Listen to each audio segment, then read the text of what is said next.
আপনার মনের জমিয়ে রাখা কথাগুলো শেয়ার করুন আপনার কাছে। মধ্যরাতে নিরিবিলি সময় সোশ্যাল মিডিয়ায় হঠাৎই হাজির অভিনেত্রী শবনম ফারিয়া একটি রসিক স্ট্যাটাস নিয়ে। স্ট্যাটাসে শবনম ফারিয়া লিখেন, যখন কিউট কিউট কাপ পিরিচ দেখলেই কিনতে ইচ্ছে করবে, বুঝতে পারবা তুমি মেয়ে থেকে বেডির দিকে পা বাড়িয়েছ। থাক, ব্যাপার না, বেডিরাও কিউট।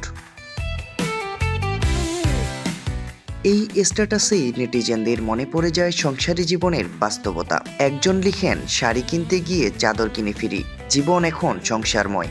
জবাবে শবনম ফারিয়া নিজেও হেসে লিখেন, আমার শাড়ি কেনার শখ এখন হোম ডেকোরের শখ হয়ে গেছে। কিউব হোল্ডিংসের গল্পে সেই রেখাটি আঁকা হয়েছিল আজ থেকে 1 যুগ আগে।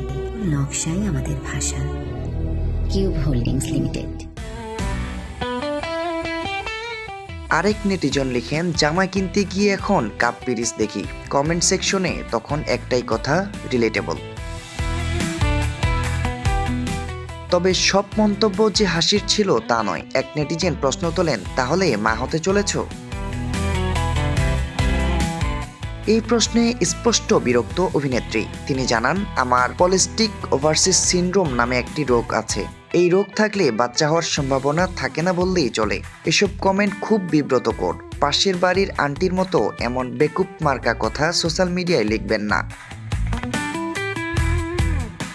শেষটা অবশ্য আবার রসিকতায় ফেরান শবনম। একজন মন্তব্য করলেন, হয় কথা ঠিক বলছেন। পাল্টা জবাব, আপনি কিভাবে নিশ্চিত হলেন? আপনিও কি বেডি? কারণ মূল পোস্টে তিনি বেডি মানুষ কথাটি ব্যবহার করেছিলেন, আর মন্তব্যকারী একজন পুরুষ। এই নিয়েই তার মজার পাল্টা মন্তব্য। সব মিলিয়ে শবনম ফারিয়ার একটি সাধারণ রসিক স্ট্যাটাসই পরিণত হয়েছে নানা মাত্রার আলোচনা, হাসি, সম্পর্কযোগ্য বাস্তবতা, আবার ব্যক্তিগত সীমা ও সামাজিক সচেতনতার কথা। রবিউল ইসলাম রুবেল, রূপালী বাংলাদেশ।